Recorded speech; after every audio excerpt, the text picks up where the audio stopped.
大家好，欢迎收看爱上电子。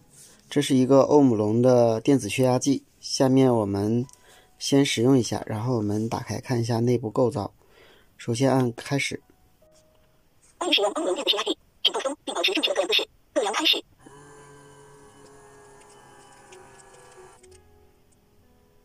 电池电压有点低了。它测的是高压、低压脉搏。您本次测量的血压值低压偏高，您的测量结果为高压120毫米汞柱，低压90毫米汞柱，脉搏数86次每分。由于我的测量姿势不正常，所以它显示不正常，实际上是没有问题的。这个是往次测量的数据，这是定时，在关机以后可以来定时。好，下面我们把它打开，它的后边这个位置有一个螺丝，我们把它打开就行了。这个4个是粘的胶垫，不用打开。另外电池也可以不抠出来，当然为了安全呢，我们把电池抠出来，然后我们把这个螺丝拆开以后呢，就把这个位置，因为里边是卡扣，我们给它撬开就可以了。前盖板打开，这有一个螺丝，我们给它卸下来。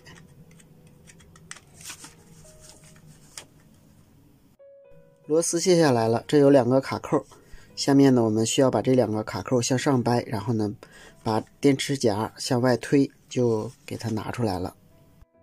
这里还有一个喇叭，一个小板，我们需要把这2个螺丝卸下来，我们接着拆。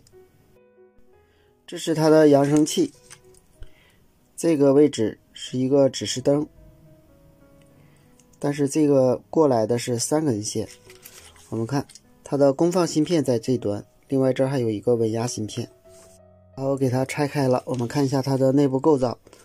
这个就是显示屏，显示屏后边是通过我们这个主控芯片来驱动的。我们看这个排线是粘在上边的，相对来说是不是很结实，所以呢我们要小心。这端是驱动这个显示屏的接口，如果出现缺笔画的情况，有可能呢就是我们显示屏的这个屏线有开的引脚。很显然这个就是主控了。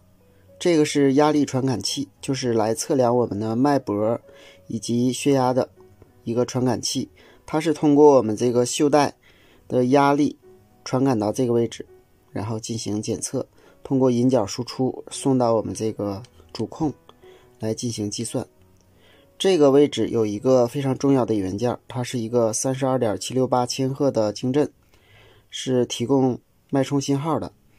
这个引脚是有输出波形的，是一个正弦波 32.768 千赫，而这个引脚呢输出的是一个几百毫伏的电压。这端是一个空脚，它是一个2角的无源晶振。这个芯片是进行驱动电机的，另外呢它还驱动我们这端有一个电磁阀。当这个电磁阀启动的时候，我们袖带里的压缩空气就被放出来了，在这个位置能够看到。因为如果要把它打开呢，我们还需要把这个触点焊开，所以说呢我们就不打开了。我们看这个带文字的就是这个电磁阀，这个就是电机。这个电机呢它是一个气泵，通过这个电机的旋转带动气泵，然后呢通过我们这个袖带上的这个软管，这个是软管，然后呢送到我们这个袖带的导管内，然后呢把这个压力的空气送到袖带里，然后进行测量。这个位置还有一个运放，是一个8角的运放，它的型号是 4G08。 这2个触点，一个正极一个负极，是给我们的整机供电的。这个端子是给我们的电磁阀进行供电的端子，这个端子是给我们的电机进行供电的端子。上面呢还有一些排阻以及小的长管。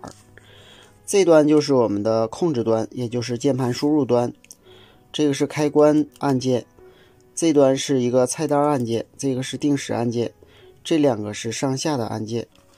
这就是我们的排线，如果这个排线有断开的地方，那么我们的控制端就会不受控。